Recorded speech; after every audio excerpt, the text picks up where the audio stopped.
Een eerste grote rondezege ook vrijwel op zak toen hij 3 dagen geleden geveld werd door de meest gevreesde van alle rennerskwalen. Mark van Lombeek zocht Kelly vanmorgen op. Sean Kelly is dus weer thuis in Vilvoorde. Zitten en liggen is het enige wat hij kan doen en zelfs zitten valt niet mee. Enkel met behulp van een zacht kussen houdt hij het een tijdje vol op een stoel, anders is de pijn ondraaglijk. Kelly had al een paar dagen last van een zweer op zijn zitvlak. De dokter constateerde dat het niet om een gewone zweer ging, maar wel om een kiste. Er moest dus geopereerd worden. When I had the operation on the Sunday, the doctor said to me, well, you have two choices. If you try and continue as it is now, for him it was impossible to get to Madrid. And if I have the little operation, there was a possibility that it would become better and I could arrive to Madrid. So I hadn't a very big choice. So I said yes, we have to try the operation.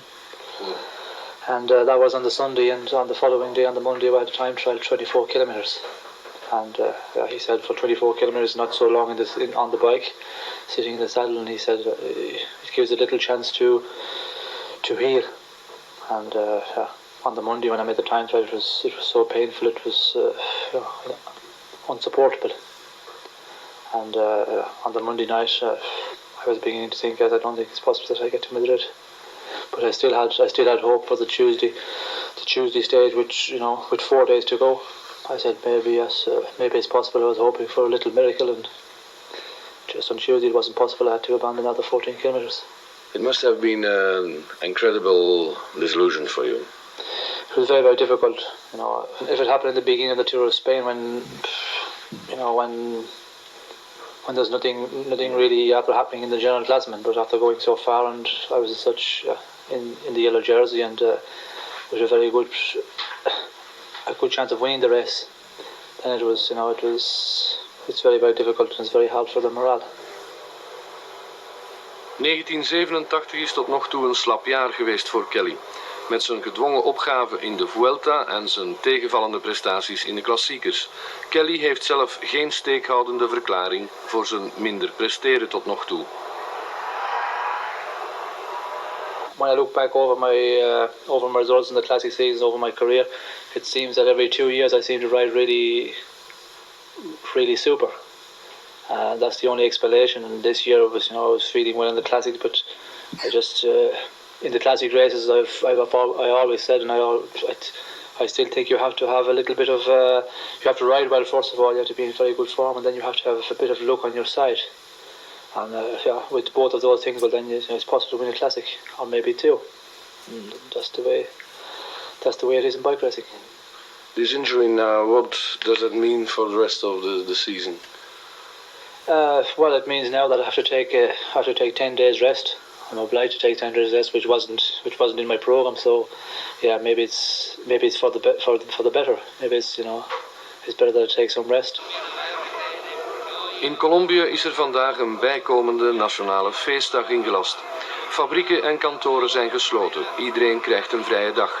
En dat allemaal dankzij deze man, Luis Herrera, 25 jaar en de eerste Colombiaan die een grote internationale ronde wint.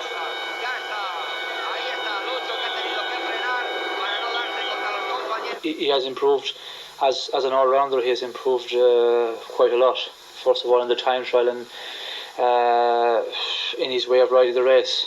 Other years he always rides in the back of the peloton, and he was not a very, very good bike handler in the peloton, and in descending and that he was very, very very, very poor. But now I think he have improved on all of those things, and he's become a much better all-rounder. Do you believe he can win the Tour de France? Yes, I think so.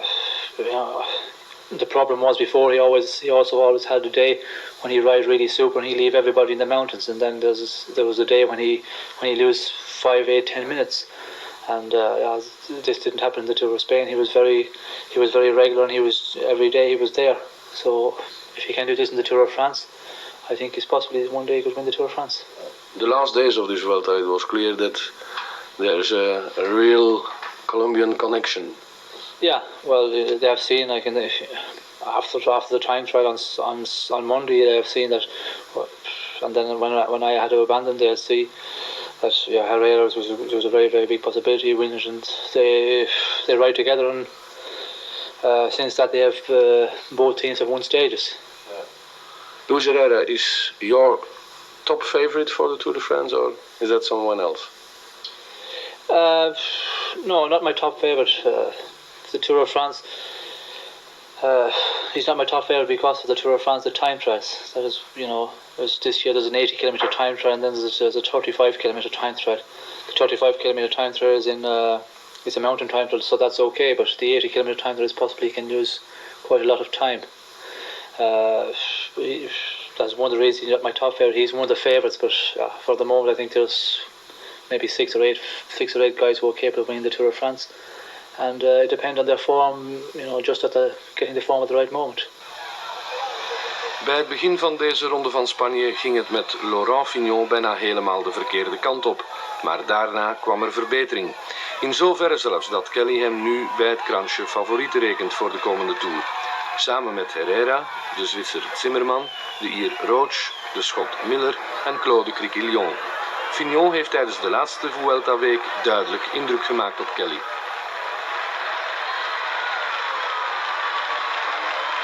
Over the last week, I'm beginning more and more to believe in him. In the beginning of the Tour of Spain, it wasn't the same situation, but on Tuesday he did a very good performance at the Tour of Spain. It was a very difficult stage, and he seemed to be coming better and better at the right moment. So if he can do this for the Tour of France, I think he's capable of winning another Tour of France. But he's not the man he used to be. No, well he hasn't produced the performances that he used to produce, and but he's the performance he has produced now in the Tour of Spain over the last week, 10 days are the best ones he had produced since his operation. So if he can keep improving, well then it's possible that he can ride a very good Tour of France. What do you expect for yourself in the Tour de France? Well, I'm going into the Tour of France to win the Tour. To win the Tour, yes. With my results in the Tour of Spain, up to the moment when I had to pull out, I was very, very happy, and I think if I can get into the same form for the Tour of France, it's possible that I can be in there for a win. And this injury, it's only an accident. Yeah, it's something it's something I never had a problem before, and it's just a matter of giving it time to heal, and I think then there's no problem. Over de Belgen in de Vuelta kunnen we kort zijn. Op Van Kalster na waren ze niet te zien. First of all, there's a lot of Belgian riders who don't like going away for 24 days for a Tour of Spain, and secondly, there was a lot of the riders maybe hadn't the right preparation for a Tour of Spain. They had ridden all the beginning of the season here in Belgium, and then when you arrive in the Tour of Spain, and it's so mountainous and so difficult, because we went into the mountains after 5 days in the Tour of Spain, and if you haven't ridden a mountainous races since the beginning of the year, and maybe not even last year, some of them, it's very, very difficult to get through. It's a shame, no? Yeah, it is a shame, but that's the mentality of a lot of riders, not only Belgian riders, there's a lot of other riders. For example, when the French riders come to ride the classics, it's the same situation. They say, yes, the classics, it's always raining, it's always stones, and it's always crashes, and De vraag is wat